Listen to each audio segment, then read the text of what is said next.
So Devika గారు చెప్పండి, మరి పిల్లల్ని కూడా వెంట తీసుకొని వెళ్ళడం అనేది నిజంగా ఆశ్చర్యకరమైన విషయం అని చెప్పుకోవచ్చు ప్రస్తుతం. మరి పిల్లలకి ఏం చెప్పి ఒప్పించి తీసుకెళ్ళింది అనేది కూడా ఇప్పటికీ అర్థం అవ్వట్లేదు. అంటే చిన్న పిల్లలు ఏదన్నా తల్లిదండ్రులకి మన అయినా కూడా బాధపడుతూ ఏడుస్తూ ఉంటారు.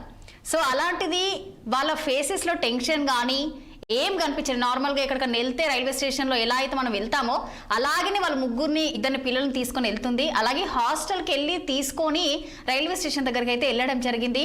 మరి పిల్లల్ని ఏం చెప్పి ఒప్పించి అలా తీసుకెళ్ళింది అనుకోవచ్చు. మరి దీని గురించి మీరేమంటారు? ఇది ఫస్ట్ థింగ్ అండి, మనకి సిచ్యువేషన్స్ ఏమై ఉండొచ్చు అని గెస్ వర్క్ లెక్కనే, కానీ మనకి యాక్చువల్ రియాలిటీ అనేది మనకి ఇప్పుడు ఐడియా ఉంటది. కాబట్టి మనము చూడాల్సిన విషయం ఏంటంటే, తను సూసైడ్ నోట్ లో కూడా రాసింది ఏముందంటే, లైక్ తను చనిపోయినాక పిల్లలకి ఎలా ఉంటుందో, వాళ్ళ భవిష్యత్ ఏమైపోతుందో అని ఒకలాంటి టెన్షన్ అంటూ ఒకటి ఉంది. సో దాని బదులు తనతో పాటు తన పిల్లలు కూడా చనిపోతే అట్లీస్ట్ ఆ స్ట్రెస్ వాళ్ళకు ఉండదు అనే ఒకలాంటి థాట్ ప్రాసెస్ ఆ సూసైడ్ నోట్ లో వ్యక్తం చేసుకున్నారు. దాంట్లో అంటే పిల్లలకి కూడా నిజంగా ఆ విషయంలో ఆలోచిస్తే వాళ్ళు ఇంటర్మీడియట్ చదువుతున్నారు, సో చాలా పెద్దవాళ్ళే. బట్ స్టిల్ అంటే ఏమైందో ఎగ్జాక్ట్ గా మనకు కూడా ఐడియా లేదండి. సో వితౌట్ నోయింగ్ కామెంట్ చేయడం కూడా not be really right.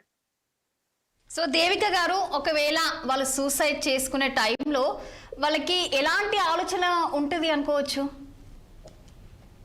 General గా సూసైడ్ థాట్స్ అనేటి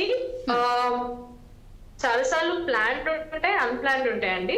లైక్ ఫర్ ఎగ్జాంపుల్ తిన విషయంలో we don't know in case అంటే చాలా రోజులుగా ఇలా ప్లాన్ చేసిండ్రా, లైక్ ఫర్ ఎగ్జాంపుల్ అసలు ఎందుకు ఇలా బ్రతకాలి, లైఫ్ ఏమి మంచిగా లేదు అనే థాట్ ప్రాసెస్ తోటి చాలా రోజుల నుంచి ప్లాన్ చేసి ఇది చేస్తే అది ఒక టైప్ ఆఫ్ అటెంప్ట్. ఇంకొకటి ఇంపల్సివ్ అంటాం, అంటే ఏదైనా జనరల్ గా గొడవలు అవ్వగానే వెంటనే ఎక్కువ ఆలోచించకుండా చేసేది.